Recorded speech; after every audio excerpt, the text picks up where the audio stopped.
If you lose connection with the atmosphere around you, you will die, isn't it?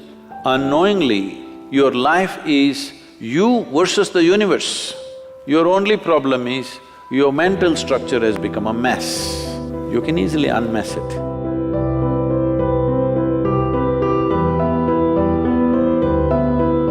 Sadhguru, in helplessness, many youngsters start thinking of taking the extreme step of ending their life. On this topic, many questions were asked.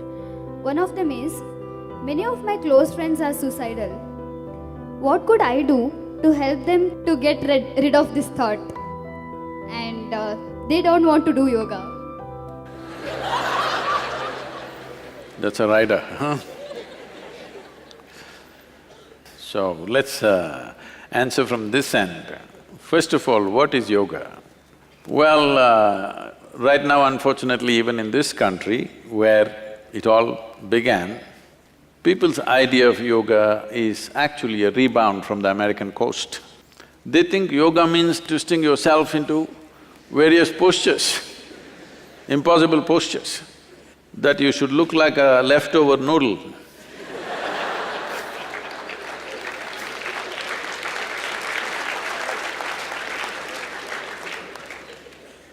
No, I want you to understand what yoga means. Yoga means union. Union means… See, right now you're here, even you are breathing? Your friend also breathing? You think so?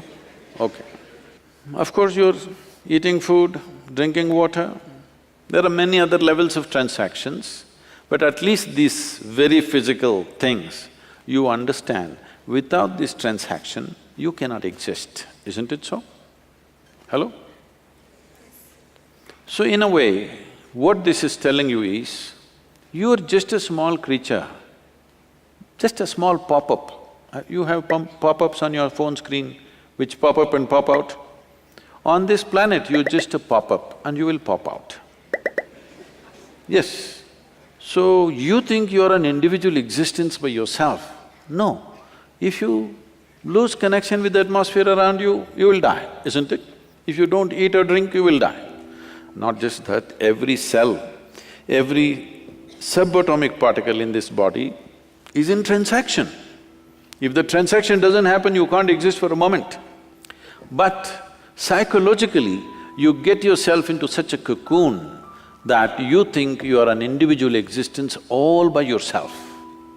Yoga means you consciously obliterate the boundaries of your individuality.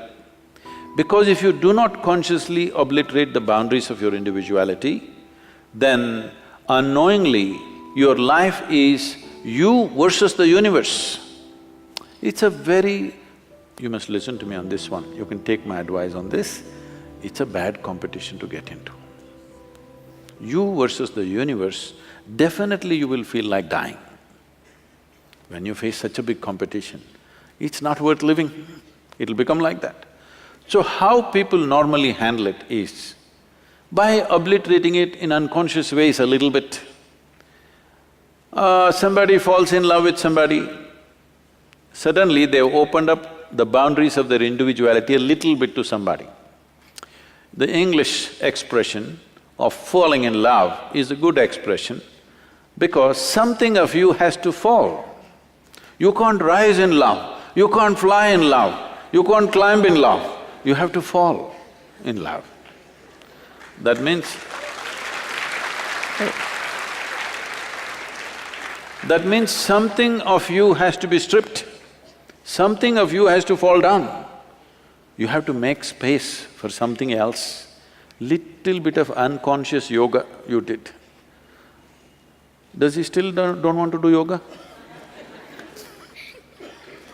So this longing to break the boundaries, if it finds very physical, basic expression, we call this sexuality. If it finds emotional expression, we call this a love affair. If it finds a mental expression, it gets labeled as ambition, conquest or simply shopping. If it finds a conscious expression, we call it yoga. In your life, what do you think? Whatever you do in your life, is it better to do consciously or unconsciously? What do you think? Consciously. So if you do a conscious obliteration of your boundaries, you understand you are unnecessarily building a psychological structure where you're feeling trapped. If you consciously obliterate this is called yoga. If you obliterate it physically, it's called sex. If you obliterate it emotionally, it's called love. If you try to obliterate it mentally, it's called achievement, conquest, ambition, fulfillment, victory, these kind of things. But all those things, how long do they last? Momentarily, because it's unconscious. If you consciously obliterate the boundaries of your individuality, you can sit here like the universe, with the same stability. Now, where do you want to die and go? Because anything that you did not make, you have no right to destroy, isn't it? Did you make this life? Hello? Did you make this life? Are you capable? No. Then how come? Your only problem is your mental structure has become a mess. You can easily unmess it. They must do yoga.